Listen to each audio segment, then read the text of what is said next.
একেবারেই। ফ্রিল্যান্সিং শেখার জন্য কয়েকটি মূল ধাপ জড়িত। প্রথমত, আপনি কোন পরিষেবাগুলি অফার করতে পারেন তা নির্ধারণ করতে আপনার দক্ষতা এবং আগ্রহগুলি মূল্যায়ন করুন। এরপরে আপওয়ার্ক, ফ্রিল্যান্সার এবং ফাইভারের মতো ফ্রিল্যান্সিং প্ল্যাটফর্মগুলি তাদের প্রক্রিয়া এবং প্রয়োজনীয়তা বোঝার জন্য গবেষণা করুন। বিপণন, যোগাযোগ এবং প্রকল্প পরিচালনার মতো প্রাসঙ্গিক দক্ষতা বিকাশের জন্য অনলাইন কোর্স বা কর্মশালা নেওয়ার কথা বিবেচনা করুন। আপনার দক্ষতা এবং অভিজ্ঞতা তুলে ধরে একটি পেশাদার প্রোফাইল তৈরি করুন। আপনার দক্ষতার স্তরের সাথে মেলে এমন প্রকল্পগুলি গ্রহণ করে ছোট শুরু করুন এবং ধীরে ধীরে আপনার পোর্টফোলিও এবং ক্লায়েন্ট বেস তৈরি করুন।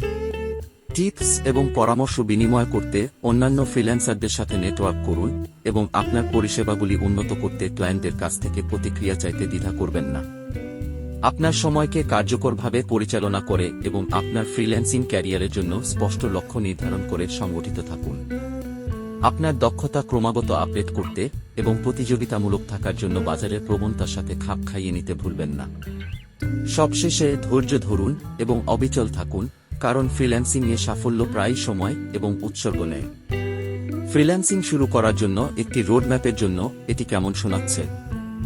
ফ্রিল্যান্সিং শেখা একটি উত্তেজনাপূর্ণ যাত্রা হতে পারে। প্রথমত, এটি আপনার দক্ষতা এবং আবেগ শনাক্ত করতে সহায়ক। আপনি কি ভালো বা আগ্রহী?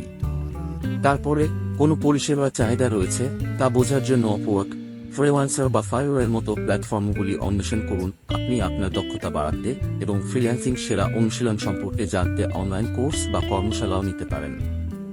অন্যান্য ফ্রিল্যান্সারদের সাথে নেটওয়ার্কিং এবং অনলাইন সম্প্রদায়গুলিতে যোগদান পথের সাথে মূল্যবান অন্তর্দৃষ্টি এবং সহায়তা প্রদান করতে পারে। আপনি কিভাবে আপনার ফ্রিল্যান্সিং যাত্রা শুরু করার কল্পনা করেন?